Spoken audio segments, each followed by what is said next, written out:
Namaste everyone, welcome to UDAYA'S classroom, log number 16. I hope everybody doing good in this lockdown. Do you know something about the Japanese workers? If the Japanese workers wanted to involve in the strike activity, they used to wear a black color badge and they used to work more than the normal working hours. Why they have to work for a longer time? In order to gain the sympathy from their management. As already I have mentioned, the Japanese employers used to treat their employees as their family member. Alright, if somebody growing very faster, definitely there must be some reason behind their success. Must be they may be following some secret techniques, right? So without technique, nobody can succeed in their life. Here also we are going to discuss the techniques of scientific principles of management, which was propounded by Taylor. Taylor did not stop his research work only with finding out the scientific principles of management alone. He has propounded many techniques also for the management. Okay, let's get started with this session now. Techniques of scientific management propounded by F.W. Taylor.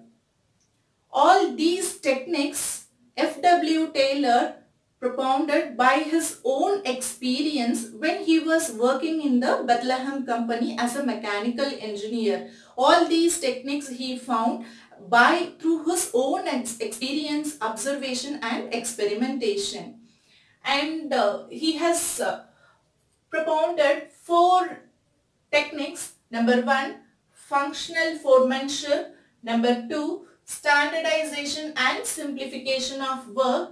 Number 3, work study. Under this work study, he has put forwarded 4 methods. Number 1, method study. Number 2, motion study. Number 3, time study. Number 4, fatigue study. All these 4 studies coming under work study. And number 4, differential piece wage system. So totally he put forwarded 4 techniques of scientific management. And the previous session we have seen 4 principles, scientific principles, which was propounded by Taylor, right? So following to that, he has put forward the techniques also for the scientific management. Without techniques, we cannot improvise or we cannot succeed. So keeping in that mind, in order to work efficiently in the factory workplaces, people have to follow some techniques in the production area. So for that purpose, he has put forward all these techniques. In this session, we are going to see only the functional foremanship, and in the next sessions, we are going to discuss all these techniques one by one. So functional foremanship, let us see now. How can we define the functional foremanship? FF means functional foremanship. Functional foremanship is a technique which involves supervision of each worker by 8 supervisors, which means supervision of supervising in the workplace, that is in the production area, one supervisor will be supervising all the employees who are all working under him by keeping 8 supervisors. So that is what the meaning of functional foremanship. That is how we can define the functional foremanship. Fine. According to Taylor, foreman means already in when I was teaching levels of management, I have told you foreman is a first line manager, and he was the subordinate for the top level management. So the foreman is the subordinate for the top level management, and he is the supervisor or the first line manager for the lower level managers. Okay, so foreman should have intelligence, education, tact, grit, judgment, special knowledge, manual, dexterity and energy, honesty and good health. My goodness. So what Taylor says, these many qualities should be possessed by a single manager. Is it possible? Not at all. Okay, fine. Here, intelligence, education, tact means nothing but sensitivity. People have to work very sensibly. And grit means brave, courage.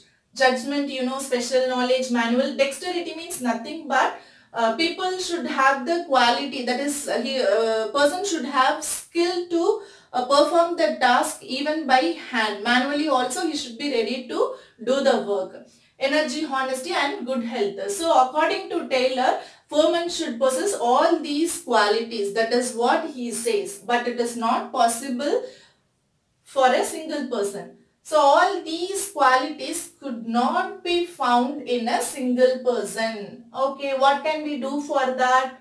So Taylor proposed 8 specialists. Taylor proposed 8 specialists. So who has got these qualities? So seeing these qualities, who has got these qualities according to their mental ability and based on their good health, we can allocate the job, that is right person for the right job. So that is what he says.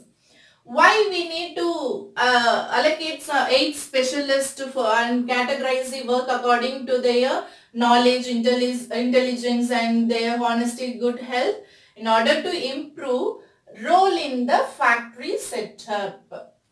So all these Taylor's principles and techniques, it will work out in the production units and in the manufacturing units, the place where more production process are taking place, and moreover in institutions. So according to the place and the organizations, all his principles will be very much useful. Let us see this functional foremanship bifurcation under 8 specialists. What are all the areas are coming? We are going to see the first technique of scientific principles of management, which was put forward by W. Taylor, right? So why this Taylor emphasizing so much about the foreman?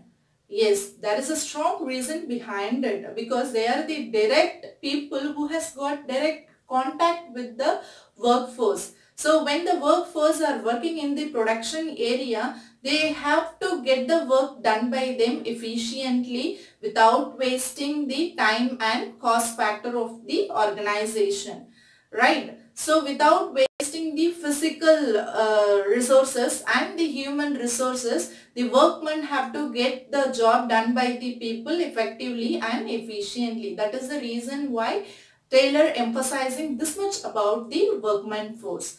Now let us see the bifurcation of 8 supervisor, how they are bifurcating. Right. So factory manager or workshop in charge. The factory manager is also called as workshop in charge. And this factory manager could be divided into 2. Number 1, planning in charge, and number 2, production in charge. So the planning in charge also called as planning department. The production department also called as operational department. Okay. So under the planning in charges, there are 4 supervisors, and under the production in charges, there are 4 supervisors. So put together 8 supervisors. Okay. So what are all the jobs could be performed by all these 8 supervisors? Let us see. The first supervisor who is coming under the planning in charge, name called instruction card clerk. Instruction card clerk. What is the job of this instruction card clerk? He will be drafting the instructions to the workers. I have written here. I am not going to underline. Already it's very clumsy. To my level best I have written clearly. Okay, so drafting the instructions to the workers. So what kind of works the worker is supposed to perform? So that kind of draft will be, the instructions will be drafted by the instruction card clerk. That is the job of the supervisor, first level supervisor. And the next is route clerk. The route clerk supervisor, what he will be doing, specify the route of production. Specify the route of production. So he will be making sure of specifying the production route, how the production is going to take place in the factory, that is in the operational level. That could be explained by the route clerk. And number 3 supervisor, time and cost clerk. What this time time and cost clerk will be doing prepare time and cost sheet. So prepare time, and within the speculative period the work should be completed. So what could be the allocation of time to perform the task, and what could be the cost involved in the task, right? So that is what will be explained by this time and cost clerk. And number 4, disciplinarian. So disciplinarian supervisor will be ensuring the discipline in the workplace. There should not be any chaos among the employees, workers who are all working in the factory. So that will be taken care by the disciplinarian.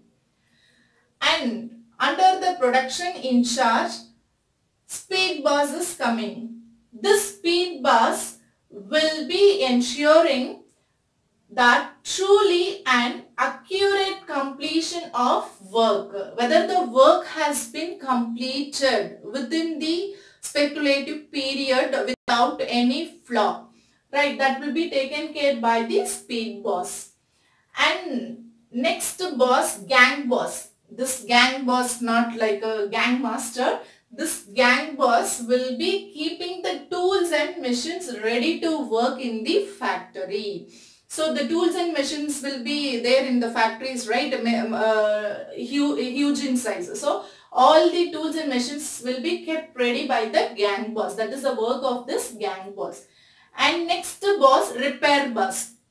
This repair boss will be making sure that machines all are in the working conditions. There is no problem with the machines. It is ready to do the production work. That will be ensured by the repair boss. That is, ensure proper working conditions of machines. So that will be taken care by this repair boss. And next, last in charge, inspector. Not police inspector. This inspector will be checking the quality of work. So the work has been completed and all the supervisors has performed their task.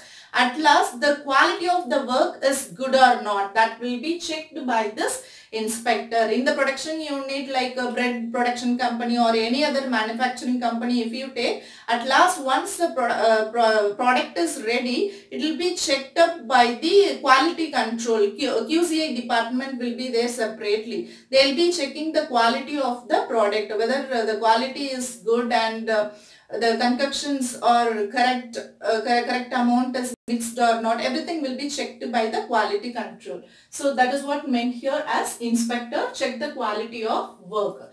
So all this supervisors work will be combined together and they'll put together with the workmen. So all these works will be put under the head of the workman. So the workforce will be performing the task effectively and efficiently. So these many in charges are coming under factory manager or workshop in charge. This is the brief explanation about the first technique, that is functional foremanship. So with this technique we will stop the class, and next session I will be explaining the next techniques. Okay. With this I will end up the class. If you have any doubts, please comment in the comment box. Each and every one of your comment matters a lot for me. I really value it. If you have doubt, please comment. And if you have not subscribed the channel, please subscribe and press the bell button for getting the regular updates. Okay. You take care. Until then, it's bye from Udaya.